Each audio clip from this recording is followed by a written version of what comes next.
카심 리드 전 애틀랜타 시장이 차기 시장 선거에 출마를 선언한 가운데 또다시 구설수에 오르고 있습니다. 지난 2011년과 2017년 사이 의심스러운 사용 내역이 제기됐기 때문입니다. 카심 리드 측은 법적으로는 문제가 없다는 입장입니다. 보도에 김상은 기자입니다. 지난달 애틀랜타 시장 선거에 재출마하겠다고 선언한 카심 리드 전 애틀랜타 시장이 3선 시장 선거 당시 선거법 위반을 했을 가능성이 있다는 의혹이 일고 있습니다. AJC 보도에 따르면 카심 리드 전 애틀랜타 시장은 선거 캠페인 자금 일부를 보석, 리조트 여행, 가구 구매 등 개인적 사유로 사용했다는 혐의를 받고 있습니다. 이번 판결에 당시 리드의 선거 변호사로 일했던 제레미 베리 변호사의 증언이 힘이 실리고 있습니다. 베리 변호사는 2017년 리드의 재정 보고서에 의심스러운 항목이 있다고 전했습니다. 검찰에 따르면 2011년과 2017년 사이 최소 5건의 의심스러운 사용 내역이 나왔습니다. 약 1,234달러의 온라인 구매 내역은 사무용품으로 기록됐지만 구매한 가구는 리드의 부모님 댁에 배달된 것으로 밝혀졌습니다. 신고된 나머지 4건은 휴양지에서 사용된 것으로 추정되는 4,259달러를 비롯해 보석, 카리브 리조트, 란제리 구입 등으로 밝혀졌습니다. 리드가 연방조사를 받은 것은 이번이 처음이 아닙니다. 지난 수년간 납세자 지원카드에 대한 신용카드 명세서에 관해 조사받아왔으며 사기 및 무기 소지 혐의로 기소 중입니다. 한편 리드는 여전히 자신이 법적으로 아무런 문제가 없다고 주장하고 있습니다. KTN 뉴스 김상은입니다.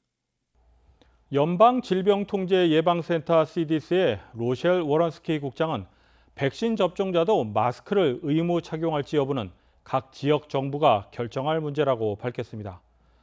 워런스키 국장은 지역 정부가 각자 상황에 맞는 지침을 만들라고 지역 당국자들에게 전달했다며 백신 접종률이 낮거나 감염자가 많은 곳은 지침을 만들도록 요청한 상태라고 설명했습니다. 또한 마스크 의무 착용은 백신 접종자들을 지키기 위한 것이 아니라 미접종자들을 지키기 위한 것이라고 강조했습니다.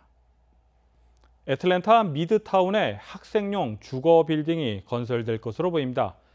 건설사는 8,500만 달러를 투입해 2023년 완공한다는 계획입니다. 관련 내용을 박진남 기자가 보도합니다. 시행사 코어스페이스가 미드타운 애틀랜타에 792개의 침실을 갖춘 학생주택 프로젝트인 허브원 캠퍼스의 건설을 시작했다고 원청업체인 주노 컨스트럭션 컴퍼니가 밝혔습니다. 이 프로젝트는 스프링 스트리트와 피치 트리트 플레이스의 북서쪽 코너에 있는 960 스프링 스트리트 NW에서 19층으로 올라갑니다. 코너 스페이스 측은 2023년 조지아텍 가을학기 이전에 프로젝트를 완료할 것이라고 말했습니다. 또 약 5,600평방피트의 지상 공간에는 거의 300개의 소매점들이 입점할 것이라고 예상했습니다. 또 학생들의 주거 공간은 119개의 주차 공간을 보유한 4층 주차장 위에 위치할 예정입니다. 허브원 캠퍼스에 입주한 학생들은 약 10,000평방피트의 도서관과 공동 작업 공간, 피트니스 센터, 19층 수영장 데크 및 온수욕조가 포함된 편의시설 패키지를 이용할 수 있습니다. KTN 뉴스 박진남입니다. 조이너스 데이케어가 7월 6일 공식 개원을 앞두고 사전에 경험할 수 있는 여러 프로그램들을 소개하고 있습니다. 조이너스 데이케어에서는 어떤 시간들이 있는지 김상은 기자가 교사들을 직접 만나봤습니다. 7월 6일 정식 오픈 예정인 시니어 데이케어 센터 조이너스 데이케어는 건행 체조, 노래교실, 종이접기 등 다양한 수업을 제공할 예정입니다. 개원을 앞두고 수업을 담당하는 선생님들은 소감과 포부를 전했습니다. 안녕하세요.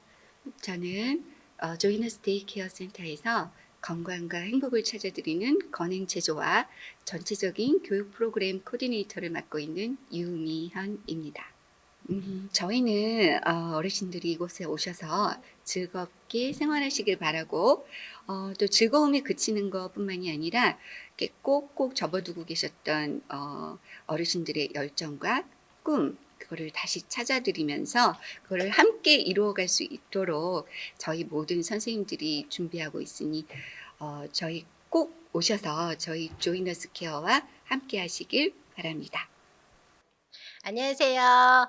조이너스 데이케어에서 종이접기와 탱글린 그리고 어머님들을 다 관리하는 황영희입니다. 만나서 반갑습니다. 그리고 저를 만나고 싶으신 분들은 조이너스케어에 오면 저를 만날 수 있어요. 그리고 우리 종이접기 수업 시간에는 어머님들의 손동작으로 내 건강과 그리고 어머님들의 옛날 추억들을 다시 한번 생각할 수 있는 그런 수업을 계획하고 있고 지금도 진행하고 있습니다. 그리고 탱글린 수업 시간에는 7가지의 퍼즐을 갖고 아주 여러 가지 많은 거를 만들 수 있는 그런 수업을 진행하고 있으니까요. 저희 조이너스에 오셔서 우리 선생님, 우리 사장님 그리고 많은 스태프들을 만나 주시고 저희의 사랑을 받아가세요. 조이너스 데이케어는 7월 6일 화요일부터 정식 개원합니다. KTN 뉴스 김상은입니다. 다음은 전시회 소식입니다. 하이 뮤지엄에서 열리고 있는 전시회 소식을 배준경 기자가 전해드립니다. 애틀랜타 미드타운 지역에 위치한 하이 뮤지엄에서 Our Good Earth, 즉 우리의 좋은 지구라고 명명된 전시회가 진행 중입니다.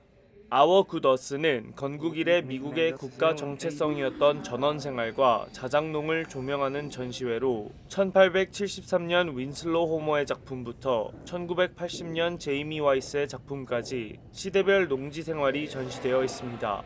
이번 전시는 하이 뮤지엄의 소장품들 중 엄선된 프린트와 그림, 그리고 사진이 한데 어우러져 큐레이션 되었다고 발표되었습니다. Hi, my name is Julia Forbes. I'm the High Museum of Art's Shannon Landing Amos, Head of Museum Interpretation.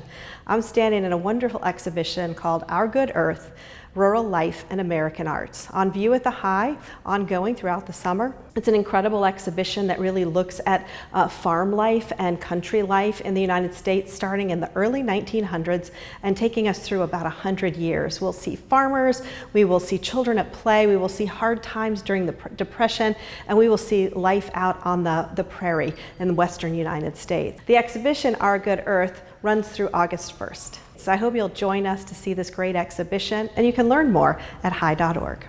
미국의 농업 문화를 전시로 풀어낸 하이 뮤지엄의 Our Good Earth는 8월 1일까지 이어집니다.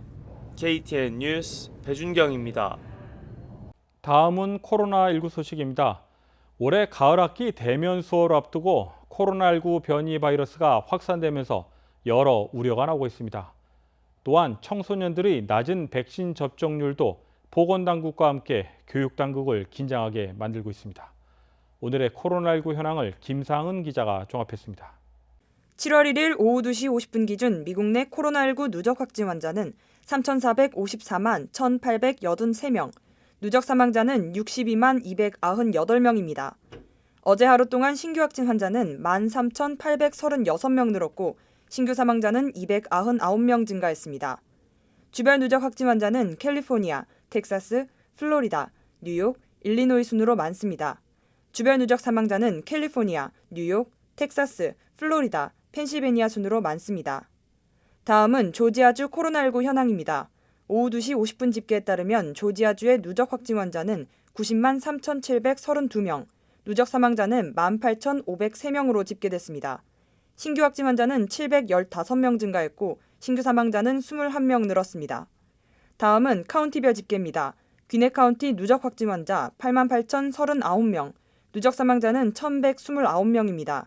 수요일 대비 신규 확진 환자는 57명 늘었고 신규 사망자는 없습니다. 풀턴 카운티 누적 확진 환자 84,213명, 누적 사망자는 1,360명입니다. 신규 확진 환자는 49명 증가했고 신규 사망자는 2명 늘었습니다. 이상 오늘의 코로나19 현황이었습니다.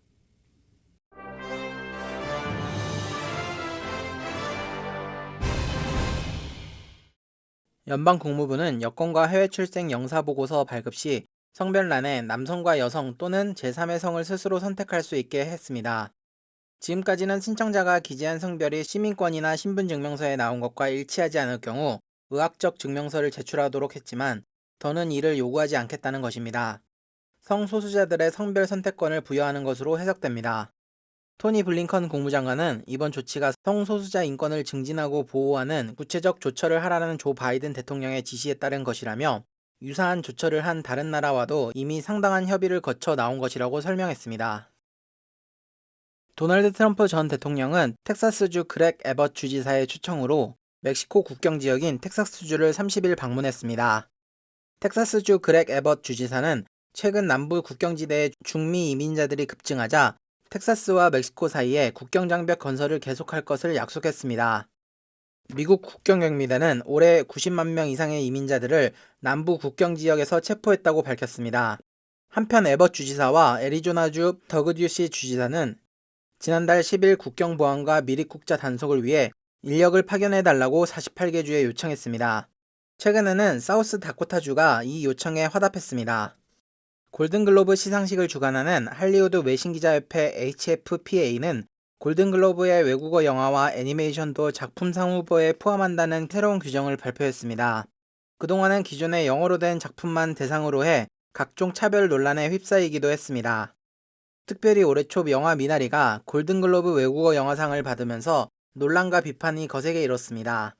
할리우드 외신기자협회 측은 올해 가이드라인을 재검토하고 업계 의견에 귀를 기울이면서 영화들이 마땅한 관심을 받을 수 있도록 물컵에 물이 반이 담겨 있을 경우 물이 반밖에 남지 않았네 라는 생각과 물이 반이나 남았네 라는 생각의 차이를 나타내는 예화 많이 들어보셨을 텐데요.